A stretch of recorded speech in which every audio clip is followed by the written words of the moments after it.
السلام عليكم ورحمة الله وبركاته. أهلا بكم في الفيديو التالي من سلسلة الفيديوهات اللي احنا بنتكلم فيها على كورس KNX System Design and Items Selection. الفيديو اللي فات احنا اتكلمنا على الباور سبلاي وكان فيديو طويل شوية، بس يعني اعتقد ان هو كان انفورماتيف جدا، في شوية معلومات لازم تعرفها قبل ما تبتدي تخش في التراك بتاع KNX، او لو هتبتدي تعمل KNX System Design، او يعني هتبتدي تشتغل في KNX عموما.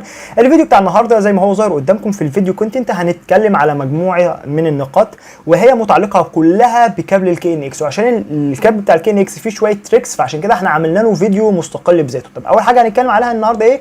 وات از ا تويستد بير كيبل. ايه يعني ايه كابلات التويستد بير اصلا؟ الديفرنس بين الكونفنشنال وايرنج والKNX. بص، الفرق ما بين التوصيلات الكهرباء العاديه والتوصيلات بتاعه كابل الKNX، وايه هي بتأمن لي ايه اصلا، والميزه اللي انا بستفادها من استخدم السيستم KNX عن سيستم الكونفنشنال. كان اي يوز اني تويستد بير كيبل؟ هل ممكن استخدم اصلا اي كابل غير كابلات التويستد بير اللي هي اصلا بتاعه الKNX اسوسيشن، ولا الموضوع ما ينفعش؟ الكابلات دي بيبقى ماشي فيها حاجه اسمها تيليجرامز، عباره عن اشارات الكنترول او يعني الموجات او الحاجات اللي بتعدي جوه الكابل عشان تبتدي تبعت اشارات الكنترول عن طريقها، اسمها تيليجرامز. التيرمينالز بتاعه الكابلات بتاعه الKNX ان انا بستخدمها عشان ابتدي اوصل ما بين الكابلات وما بين الاجهزه، حاجه اسمها التيرمينالز كده، بلوك صغير كده. وفي الاخر خالص هنتكلم على ريال ابلكيشن للKNX، وهوضح لك فيه يعني ايه موضوع الوايرنج وبيبقى ماشي ازاي.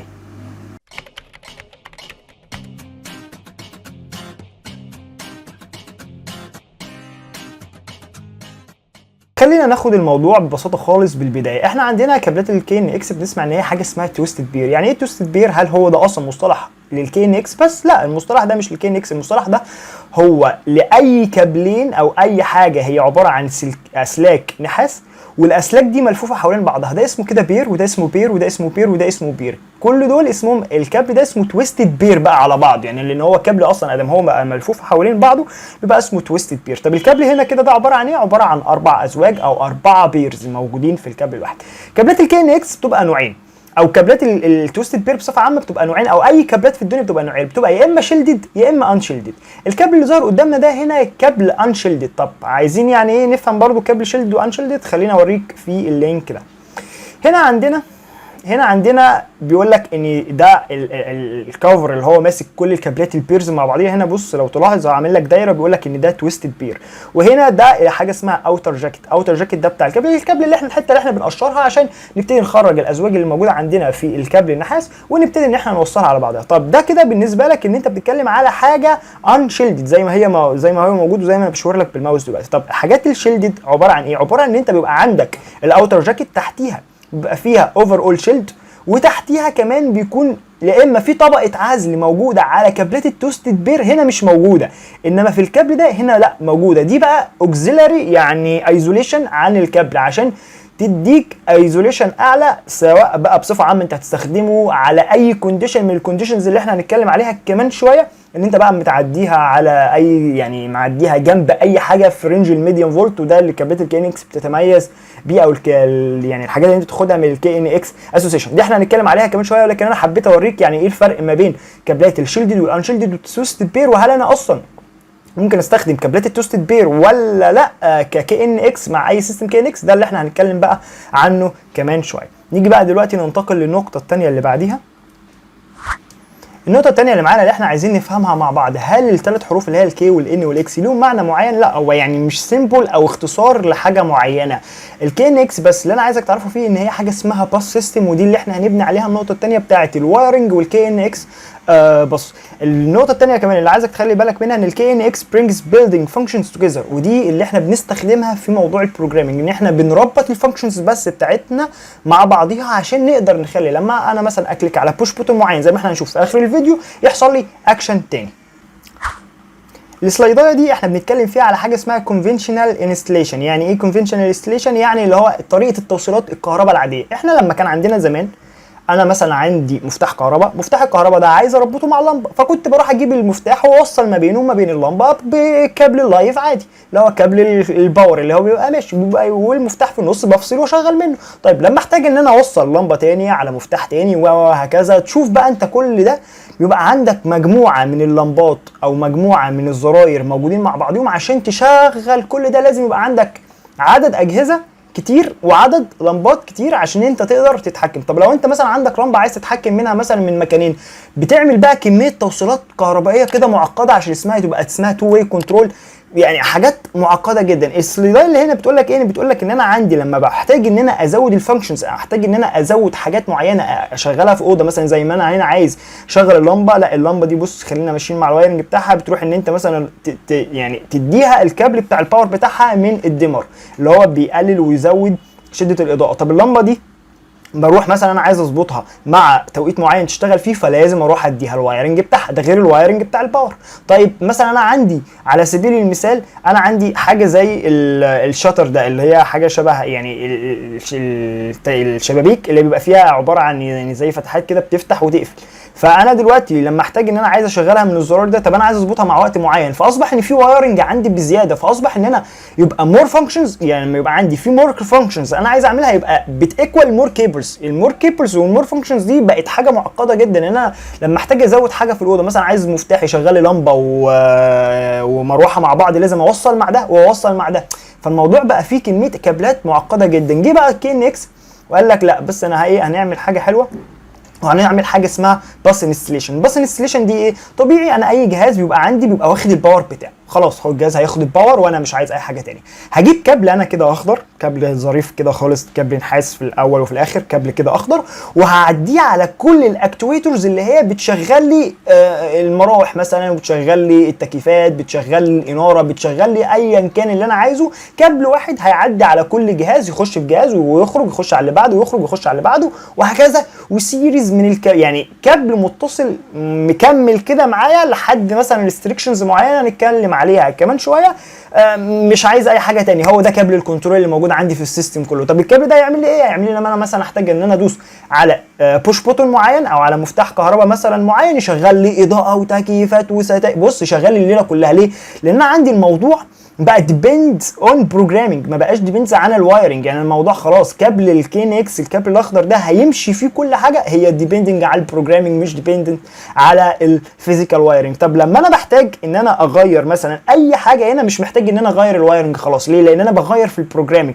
الموضوع بقى ابسط من كده بكتير. هنا لما كنت انا بحتاج ان انا اغير اي حاجه لازم اروح اغير الوايرنج عشان اعرف ان انا اربط حاجات مع بعضيها، وده يشتغل مع ده وده يشتغل مع ده وده يشتغل مع ده، فكان لازم ان انا بروح اغير في الفيزيكال وايرنج. هنا الموضوع في الكي ان اكس لا، وده بقى جمال الكي ان اكس، ان انا الموضوع بقى كيبل واحد كنترول بيعدي، وكده كده اي ديفايس عندي بيبقى واخد الباور بتاعه. طبعا ده احنا هنوريك ريل ابلكيشن في اخر الفيديو ده ان شاء الله، يعني اربط لك فيها الدنيا دي كلها ببعضها.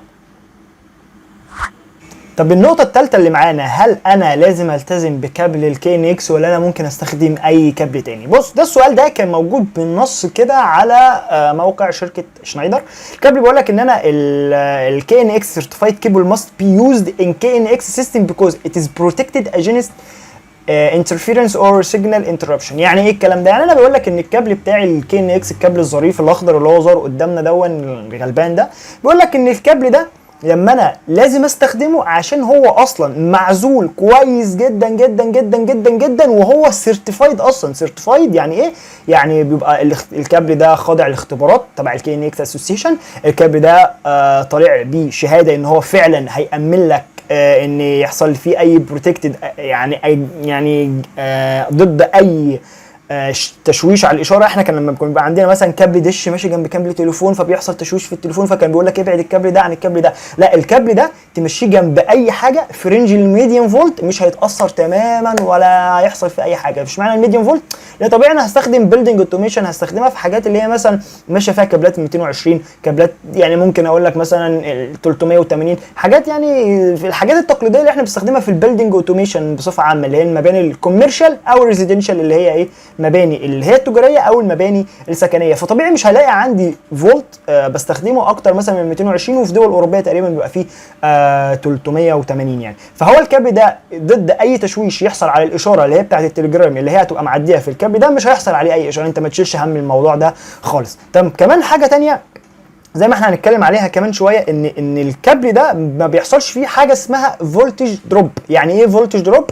احنا كنا اتكلمنا في الفيديو اللي فات على موضوع شويه حاجات كده تخلي بالك منها في توصيل الاجهزه مع بعضيها، وموضوع ال 1000 متر ومش عارف ال 350 وال 200 متر والحاجات دي كلها كنا اتكلمنا عليها في الفيديو اللي فات. طب ايه علاقتها بالكابل بتاعنا؟ احنا عندنا الكابل ده في الاول وفي الاخر كابل نحاس، فطبيعي ان اي كابل بيحصل فيه فولتج دروب. فولتج دروب ده يعني ايه؟ او خلينا اشبهها لك، انت مثلا لما يبقى عندك خرطوم ميه، خرطوم الميه ده حاطه في الحنفيه، ومن الناحيه الثانيه بيخرج لك طبيعي الميه بتخرج لك من الناحيه الثانيه. الضغط اللي عند الحنفيه مش هو الضغط اللي بيبقى عند فوهه الخرطوم. ليه؟ بيبقى حاجه اسمها ريزيدنشال بريشر، بقيه الضغط اللي موجود عندي اللي هو خارج، فبقى الضغط اللي بيبقى خارج عندي في اخر الخرطوم ده هو بيبقى عباره عن الضغط اللي هو كان جاي من الحنفيه ناقص المقاومات اللي هو بيعدي عليها في الخرطوم. فده طبيعي اللي بيحصل عندي في اي خرطوم مثلا او في اي حاجه، ده اللي احنا هنطبقه على كابل الكي ان اكس، انه بيحصل فيه حاجه اسمها فولتج دروب. مع كل مثلا 10 متر ولا حاجه الفولت مثلا بيقل عندي بمقدار معين. دي حاجات بتبقى ستاندردز كده مثلا، بتبقى موجوده مع بقى إيه انت يعني حاجات تستفيد فيها ولو عايز تتعمق فيها، بس يعني هو علم مش هيفيدك بحاجه ومش هيضرك بحاجه يعني. فاحنا عندنا الكابلات بتاعت الكي ان اكس بيقول لك ان انا عندي اي كابل كي ان اكس او اي لاين، زي ما احنا بقى هنشوف كمان يعني في الفيديوهات الجايه كده في موضوع التوبولوجي، احنا بنستخدم 64 ديفايس. الحكايه بتاعت ال 64 ديفايس دي خليها ايه لما يجي وقتها نبقى نتكلم فيها هي جت منين اصلا. طب عندي الكابل بتاع الكي ان اكس الاقصى طول عنده قد ايه؟ بيبقى 1000 متر. طب هل ال 1000 متر دول انا هاخد مثلا هوصلهم متتابعين كده متتاليين 1000 متر كلهم دايركت كده مع بعضيهم مره واحده ولا لا؟ قال لك لا، انا عندي ان الماكسيمم لينث ما بين اي باور سبلاي والديفايس لازم تبقى 350. طب ازاي انا احقق ال 1000 متر؟ انا كده مش عارف احقق ال 1000 متر. لا اقول لك تعرف تحقق ال 1000 متر ليه بقى؟ لان انت عندك التيرمينالز بتاعت الكي ان اكس او الباور سبلاي بيبقى فيها 4 مخارج، فانت ممكن تاخد 350 يمين، 350 تتجه بيهم شمال، 350 تتجه فيهم في اتجاه ثالث خالص يعني عادي. اهم حاجه ان انت بالنسبه لك ما تعديش ال 1000 متر، لان الباور سبلاي بتاعك مش هيقدر يغطي اكتر من 1000 متر. هيحصل عندك سيستم فيلير في الموضوع، هتلاقي الديفايسز عندك مش قادره تشتغل، لان في الاول وفي الاخر الباور سبلاي عندك بيديك 30 فولت، و30 فولت دي بتأمل لك ان هي تنقل لك الاشارات بتاعه التليجرام، وبالتالي انا لو زدت عن ال 1000 متر هيحصل عندي فولتج دروب في حته. انا اصلا كي نكس تقول لك انا ماليش دعوه بيها، انا قايل لك على شويه ريستريكشنز كده لازم تمشي عليها، ولو انت ما مشيتش عليها ما تجيش يعني ما لا تلومن الا نفسك. فال 350 تاخد مثلا عندك زي التيرمينال زي ما انا هوريك كمان شويه، او هنا تيرمينالز يعني هي خليها فوق ده، عندك هنا 4 فتحات. طبيعي التيرمينالز دي بتعمل ايه؟ بتجيب السلك بتعمل بلاج وتشيله، يعني بتزقه كده شويه خلاص بيخش على طول. دي سهوله الوايرنج بتاع الكابل بتاع الكي ان اكس. طبعا انت عندك بيبقى دي الكابل او الباور سبلاي عندنا بيبقى بوزيتيف ونيجاتيف، ده البوزيتيف وده النيجاتيف اللي هم ايه؟ اللي هم التوصيلتين بتوع هنا دول. طب هتيجي تقول لي الكابلات الصفراء والبيضاء دي، هقول لك ثواني احنا هنيجي نتكلم عليها شويه، ولكن احنا دلوقتي اهم حاجه بس نخلي بالنا منها ان احنا ما ينفعش نعدي 350 ما بين اي باور سبلاي وابعد جهاز عنه. طيب لو انا مثلا عندي مثلا على سبيل المثال عايز استخدم باور سبلاي تاني في لاين، قال لك ما ينفعش تستخدم 2 باور سبلاي في نفس اللاين، والا لو انت عندك يعني المينيمم بتوين الباور سبلايز تبقى 200 متر، دي اقل حاجه تبقى موجوده عندي. ما ينفعش مثلا نجيبه على 150، لا ما ينفعش تجيبه على 150. عايز تزود عن ال 200 زود عن ال 200، بس لحد كام؟ اكيد اقل من 350، فاهم؟ فانت يعني دي شويه ريستريكشنز كده خلي بالك منها. يبقى احنا عندنا 1000 متر الباور سبلاي الواحد يغطي 1000 متر، ال 1000 متر دول مقسومين على 350 350، طبيعي التالت بقى مش هيبقى 350 يعني كده هيبقى 1050، يعني 350 مثلا اقول لك ايه 300. ايه لو انا عايز استخدم باور سبلايز 2 باور سبلايز على نفس اللاين زي ما احنا هنشوف كمان شويه، لان احنا بيبقى عندنا ديفايسز معينه بتبتدي ان هي تاخد يعني بتحتاج اوكسيلري باور سبلاي، وده اللي هنتكلم عنه كمان يعني كمان يعني لحظه كده وفي الفيديوهات الجايه ان شاء الله. فما ينفعش ان انا استخدم 2 باور سبلاي غير على اقل مسافه ما بينهم 200 متر. ليه؟ لان هم هيبقوا على نفس اللاين بتاع اللي هو الريد والبلاك اللي احنا لسه قايلين عليهم كمان شويه.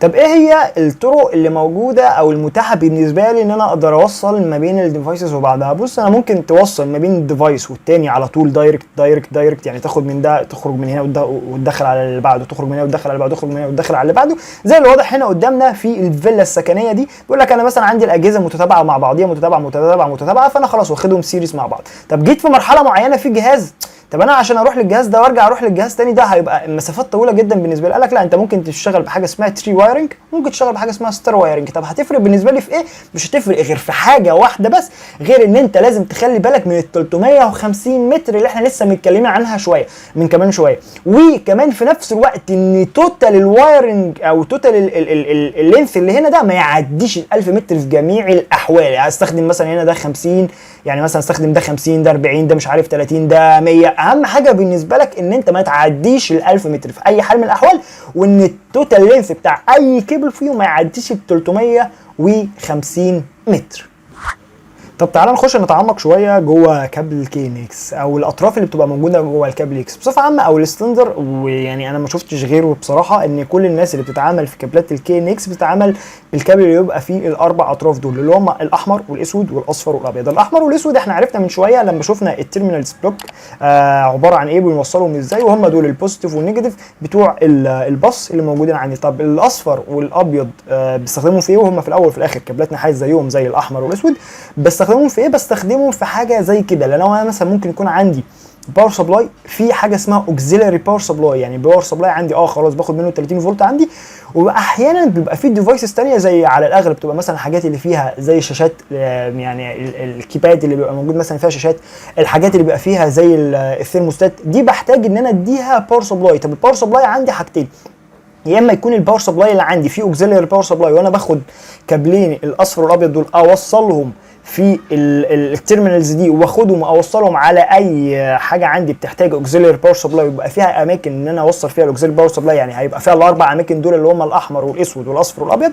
لا اما ان انا مثلا الباور سبلاي اللي انا بستخدمه ما بيبقاش فيه اوكسيلاري باور سبلاي، وفي الحاله دي انا بضطر ان انا اروح اجيب باور سبلاي تاني بيبقى 24 مثلا فولت او 30 فولت ومثلا وبيديني 2.5 امبير، وبوصله على اي جهاز موجود عندي مثلا بيحتاج اوكسيلاري باور يعني. فانا الكابلات دي كده كده اصلا هي ماشيه جوه الكابل الاخضر، فانا مش بحتاج ان انا امد كابلات تاني. ليه؟ لان انا كده كده احتجتهم بستخدمهم، ما احتجتهمش خلاص مش هيخسروني اي حاجه خالص. حته التريسر دي بيستخدموها في ايه او هي موجوده ليه؟ هي بتبقى حاجه اسمها درين. لو انا مثلا عندي شحنات يعني ولا حاجه موجوده مثلا او اتراكمت في السيستم دي بقى بتخرج عن طريق التريسر ده.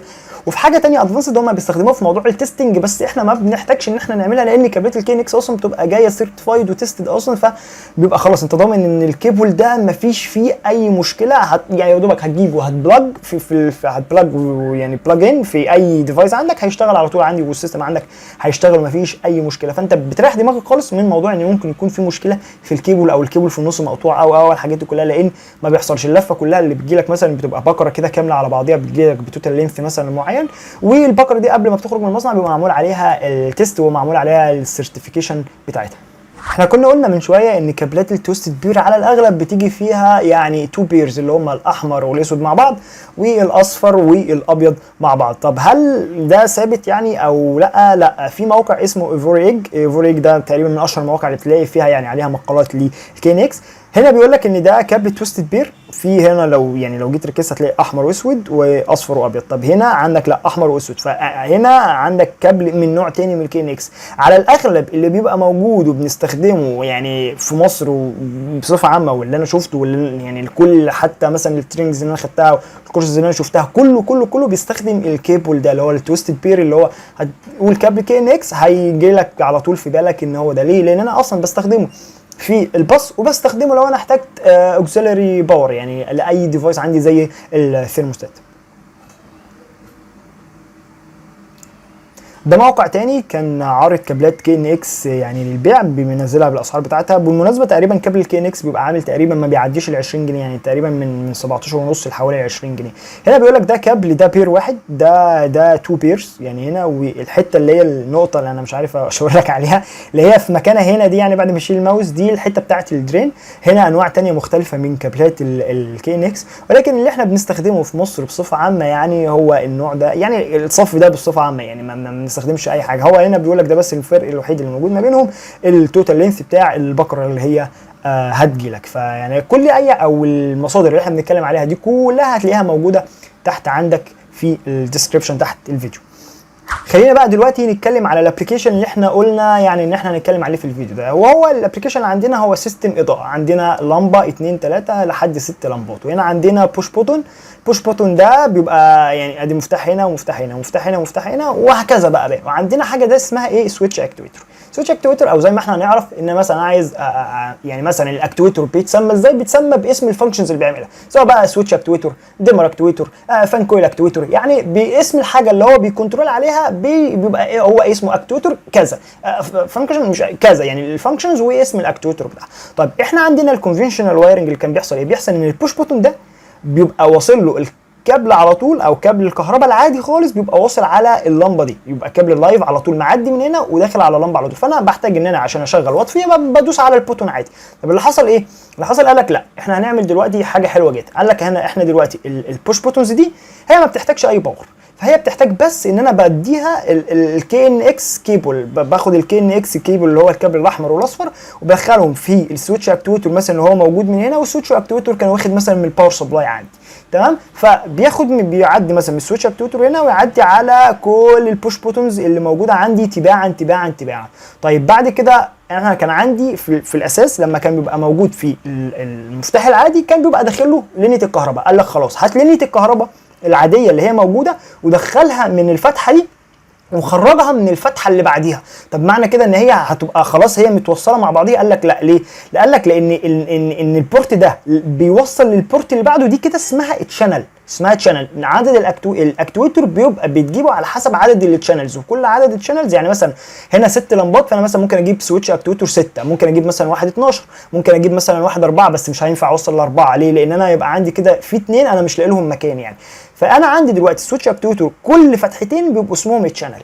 التشانل دول بدخل عليها فتحه الكهرباء اللي هي جايه من الكهرباء العاديه اسمها الرواجع بتاعه الكهرباء، وبخرجها الطرف، يعني بخرج الطرف الثاني بتاع اللي هيوصل على اللمبه، والطرف ده ما بيعديش فيه اي كهرباء غير لما انا بناء على البرمجه مظبط ان البوش بوتون ده ادوس عليه يقوم خلاص موصل ما بين ده وما بين ده، ويقوم معديه مثلا مشغلين اللمبه الاولانيه، معديه مثلا ما بين ده اللي هو الفتحه رقم 3 والفتحه رقم 4 اللي هم التشانل الاثنين مشغلين اللمبه الثانيه، وهكذا بقى الموضوع بيمشي كده. فاحنا عندنا هنا ان الاستراكشر بتاع السيستم البسيط اللي قدامنا ده عباره عن ايه؟ عباره عن باور سبلاي المفروض بيكون موجود عشان يغذي لي السيستم، عباره عن حمل اضاءه، عباره عن سويتش اكتويتر اللي هو اصلا العضله اللي بتشغل الموضوع مكان لما احنا كنا بنحتاج ان مثلا مفتاح الكهرباء، لا ده هو بيبقى بيقطع خط الكهرباء في النص وبيتوصل، وهو لما انا بكليك على البوش بوتون ده بيروح هو يقوم باعت الاشاره للسويتش اكتويتر، والسويتش اكتويتر هو اللي يشغل ويفصل على طول. والحاجات دي السويتش اكتويترز والاكتويترز كلها بصفه عامه بتكون موجوده في مكان معين موجوده